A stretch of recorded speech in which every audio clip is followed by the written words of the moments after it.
Buenas amigos,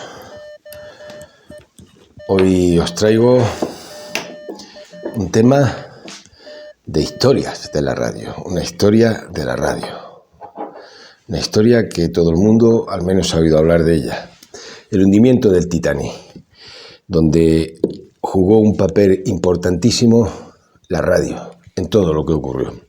Y es tan famoso no solo porque el barco era grande y el número de muertos, que se han hundido barcos más grandes y ha habido más muertos, fue porque fue un antes y después en las normas de radio, normas de comunicaciones, que luego hablaremos un poquito más de ello.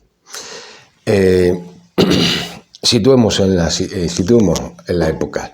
El Titanic hace su primer trayecto. Es un barco, hay distintas clases, pero principalmente es un barco de mucho lujo en la época. Estamos en la Belle Époque. La Belle Époque muere unos años después con la Primera Guerra Mundial. Faltan 2 años aproximadamente para la Primera Guerra Mundial. Y las transmisiones en radio son una novedad. Entonces no hay tantos protocolos, tanta jerga, que algunos dicen que la jerga no sirve de nada, ni tantos códigos como hay ahora. Sí había códigos, porque estaba el código Morse de telegrafía por hilo anterior. Bien, pues una vez situados en este contexto, el Titanic quiere batir también un récord de velocidad, y ahí empiezan los mensajes de radio a jugar un papel en el hundimiento. Nos situamos en el momento en el barco pertenece a la empresa White Star, la naviera es una empresa, pero la estación de radio, el cuarto de radio, lo que hay en el interior del cuarto de radio, antenas y los 2 operadores pertenecen a la empresa de Marconi.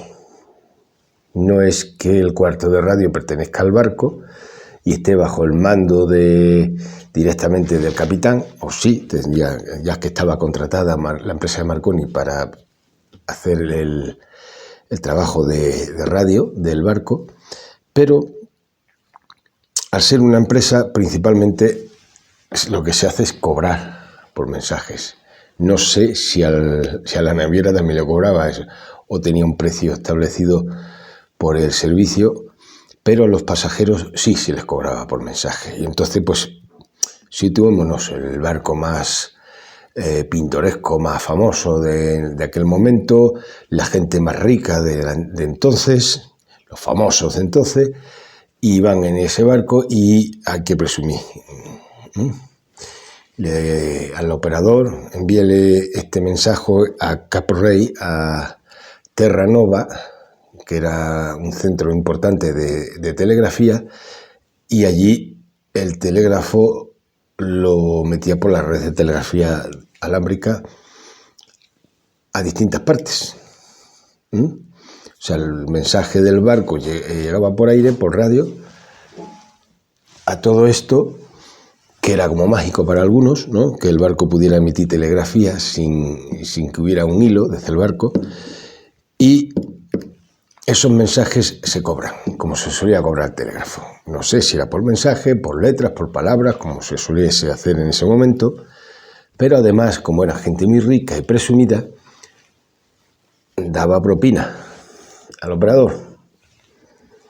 Con lo cual, otro punto en contra de lo que ocurrió. Bien, otro punto a favor de la catástrofe. Vale. En el cuarto de radio había un equipo de radio muy poderoso en la época de Marconi, pero en ese momento los equipos de radio no tenían la selectividad que tienen hoy día. Entonces, aunque tú emitieras en una frecuencia que era muy difícil centrar toda la emisión en esa frecuencia, si además era muy potente lo que emitías, estabas emitiendo en muchas otras frecuencias alrededor, o sea, lo que llamamos barbas. Las interferencias de frecuencias adyacentes o de canales adyacentes eran descomunales. El Titanic iba metiendo barbas a todo Kiski por el océano.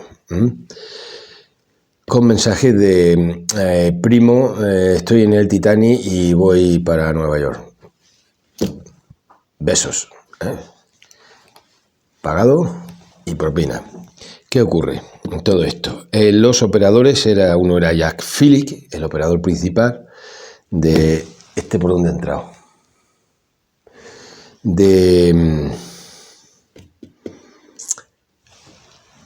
Jack Phillips, de 25 años, y el segundo operador o asistente era Harold Bright, de 22 años. Como vi, eran jovencitos, ¿no?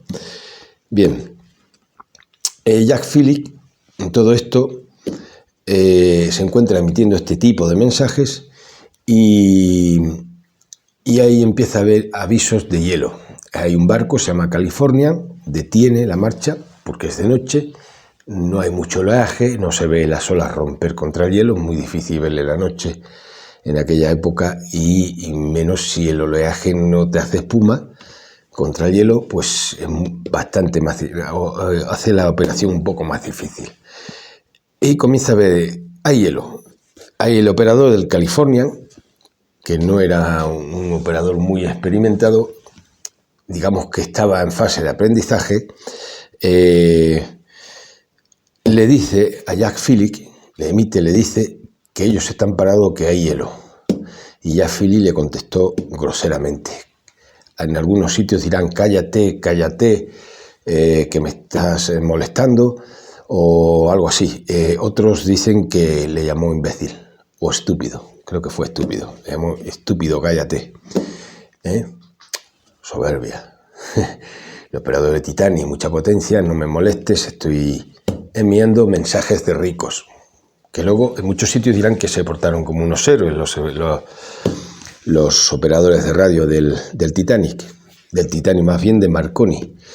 ¿Qué ocurre? Que en todo esto, este trabajo que tenían los operadores de radio, ya que trabajaban para Marconi y trabajaban para ganar dinero con esos mensajes, aparte de las propinas que ellos recibían, muchos de esos mensajes de aviso de hielo no van al puente.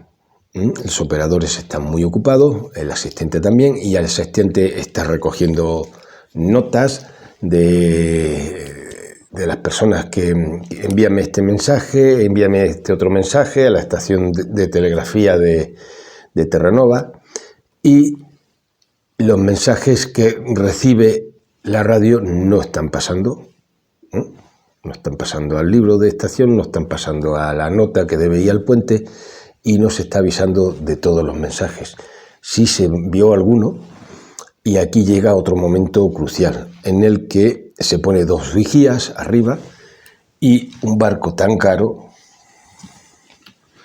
solo llevaba 2.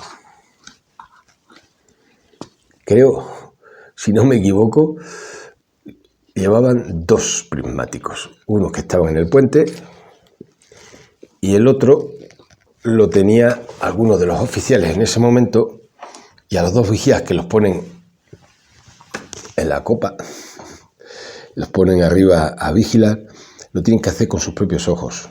En una noche que no hay oleaje, entonces no se ve romper las olas contra el hielo.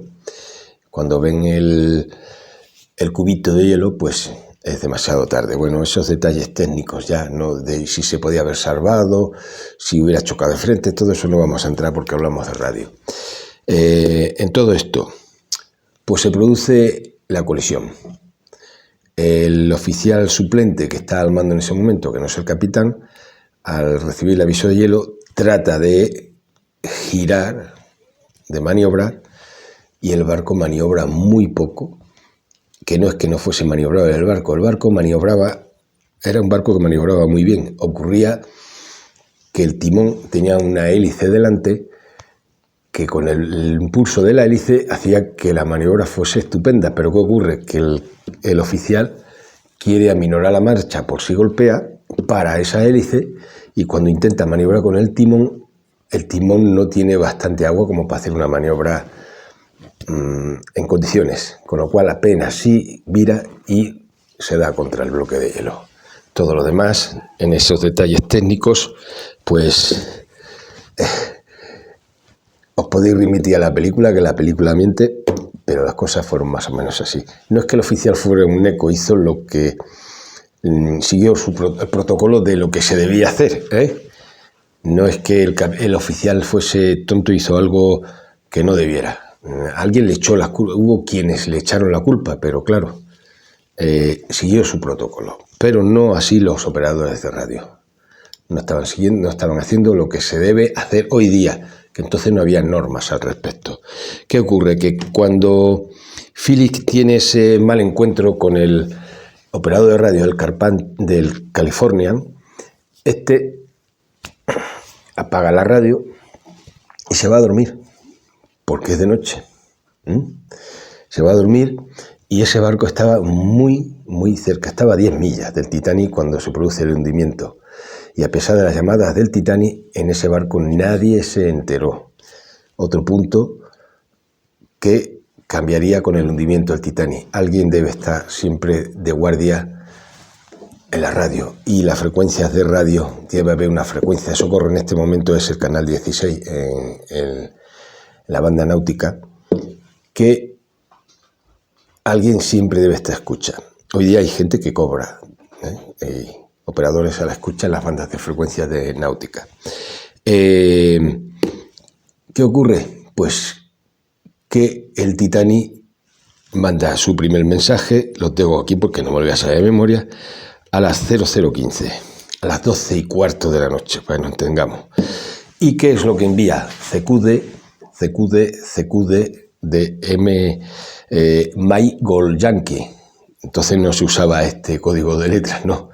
Es más actual, My Gold Yankee, MGY.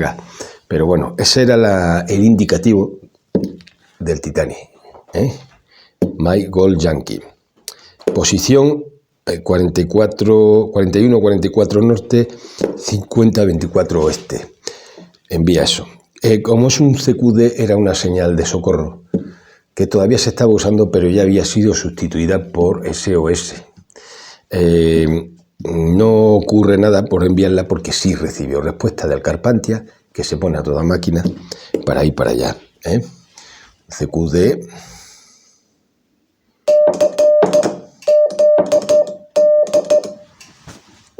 Algo así. CQD, MGY, My Gold Yankee, y da la posición. Vale.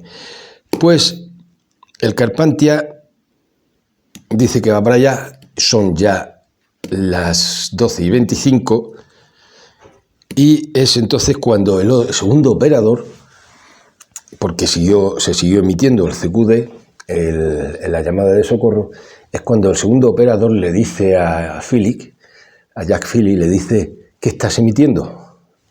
Y en ese momento él se da cuenta y dice: sí, que ahora es SOS, y emite SOS, esta vez sí, que son I-45, SOS My Gold Yankee, da la posición, en este momento da una posición, ya se ha desplazado al barco, o tampoco era muy precisa, en ese momento da la posición, da 41-44 norte,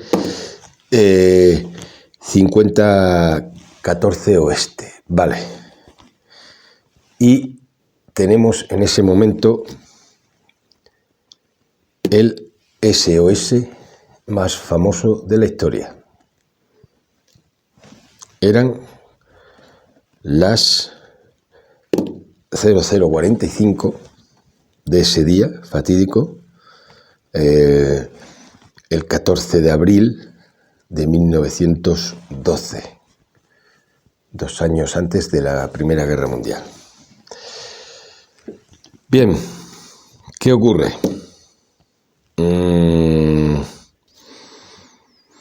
A la 1:25, el operador principal, Jack Philip, vuelve a emitir con CQD de nuevo y ya envía el mensaje de que el hundimiento ya es inminente, o sea que posiblemente ya no haya más mensajes, y así fue, ya no hay más mensajes, ya entró el agua en esa, se queda sin corriente eléctrica en el barco y ahí llegó todo el caos. No, a las 2:10, perdón. a las 2:10, vale. Es que las horas no me lo he aprendido, lo estoy diciendo porque hay que decirlo. ¿Qué sacamos de todo esto? Del SOS más famoso de la historia, CQD, Titanic, nos hundimos, ese rifirrafe entre operadores, a alguno le sonará ahora, la soberbia, el orgullo del operador que va en la empresa Marconi, en el barco tan grande, con una radio tan potente, más experimentado que el otro operador, que le suenan los nuevos radioaficionados cuando hablan de elitismo de los viejos. Suena, ¿verdad? Elitismo. Pues como veis, estas feas costumbres continúan hoy día en la radio, incluso entre radioaficionados. Hoy día, tras aquello, pues se establecieron unos protocolos y para aquellos que dicen que el argot de la radio y los códigos no son necesarios para la radio, es un ejemplo de que la situación, si no se respetan unos protocolos, unos códigos, una jerga de hablar, de uso o argot, en situaciones críticas, llega el caos y llega la catástrofe y hace su agosto la muerte. Para aquellos que me lo dicen en otros vídeos, que eso no es necesario. Aquí tenemos un ejemplo. En el SOS más famoso de la historia, y para no alargarme más, quiero dedicar este vídeo a mi amigo Emilio.